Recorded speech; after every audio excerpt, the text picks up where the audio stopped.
isang magandang araw sa inyo lahat. Ang main focus ko dito sa vlog na to is magpapayat at mapakita ko yung daily activity ko. At papakita ko rin sa inyo ang isang magandang resulta sa hinaharap. Kaya tara, samahan niyo ako sa day 13 ng daily vlog ko. Today's video mga kabilog, bago ako umalis, pupunta kasi akong Quiapo. Ihahatid ko muna yung mag-ina ko dahil may pasok yung anak ko sa school ngayong araw na to. Naalala ko tuloy si mama nung lagi niya kami pinaghahanda ng pagkain pag pumupunta kami sa school.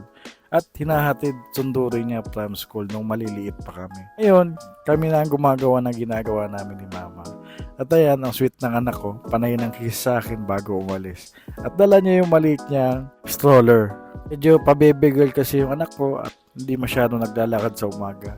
Nasanay sa nanay niya na kinakarga. After ko ihatid ang mag-ina ko, nag-ready na sa airpot para i-return to mga defective na TV na nakuha namin. Ang bilis lang din namin nakarating dito sa Manila.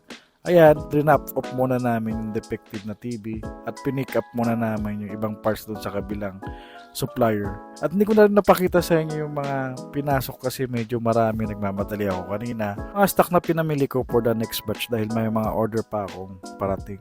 Nag-drive na lang ako pa uwi dahil marami pa akong gagawin mamaya pagdating sa bahay. Unit na Marvel is kaka-repair ko lang dahil may problema sa controller. At yan, may mga tinatapos pa kaming mga unit. So mag-aalas 5 na naman at ready na ako para pumunta ng gym. At syempre, nagpakit muna yung anak ko at nagpaalam sa akin kasi mamimiss na naman ako nito. At nandiyan si supportive mami ko para lagyan ako ng towel sa likod.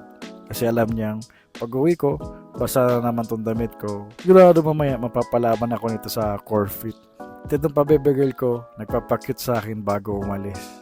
O siya, tara na, samahan niyo ako dito pumunta sa gym.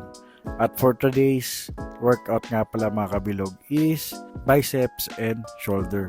Dahil kakatapos ko lang mag-leg, ang iba-ibang parte ng katawan i-exercise mo para maging pantay-pantay yung paglaki ng mga muscle mo. So, sa akin mga kabilog, puro taba pa lang kasi, tutunawin pa natin to.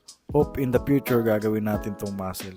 Kung makikita nyo pa naman yung dibdib ko, medyo maalog-alog pa. Importante rin mga kabilog, meron kang program na sinusunod. Mahirap kasi yung buhat ka lang ng buhat, baka maging pangit yung magiging resulta ng mga muscle mo, hindi nagkakapantay-pantay yung laki. Pwede kang maging Johnny Bravo ka, yung upper body mo lang yung malaki, tapos pagdating sa baba, ang liit na mga paa mo. Di ba pangit tignan yun? Dapat pare-parehas yung laki ng parte ng katawan mo pagka nag-gym ka. Everyday, iba-iba yung mga workout natin. Pwede ka rin kumuha ng personal trainer para magturo sa'yo. Ang disadvantage lang nun, syempre medyo may additional bayad yun kasi hindi naman basta yung pagtuturo. So hindi rin madali yun. May sila mga technique at way para pumayat ka kung ano yung aangkop sa'yo.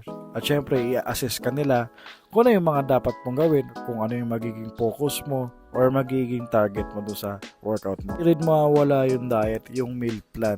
Syempre kailangan mo yung sundin yun para maging perfect yung pag-workout mo. Pero sa akin mga kabilog, hindi kasi kumuha ng personal trainer. Kaya huwag nyo gagayan yung sasabihin ko ngayon dahil nakadepende sa inyo kung paano kayo mag-workout. So yung ginagawa ko kasi, inaaral ko lang, meron akong binabasang libro at meron akong workout plan using application sa iPhone. Doon kasi tinuturo na lahat kung paano gawin yung mga exercises at mga advice din naman. Pero advantage pa rin talaga pagka meron kang personal trainer. Dahil kasi matuturuan ka na ng proper form ng paghawak ng mga gym equipment. At ayan, kakatapos lang namin mag-core fit. Grabe yung pawis ko dito at pagod ngayong araw na to. Pauwi na sana ako kaso tinawag ko ng Tatay Noel kasi may tanong lang siya sa akin. At pababa na rin ako ng gym. At syempre kasama ko sila Utol at si Bayaw. Pauwi na rin sila. At ayan na yung pabibigil ko. Sinalubong ako pag-uwi. Hindi ako nawala ng pag-asa na pumayat in the future. Ganito na lang. Don't forget follow my page para updated ko sa videos na ilalabas ko. Bye-bye!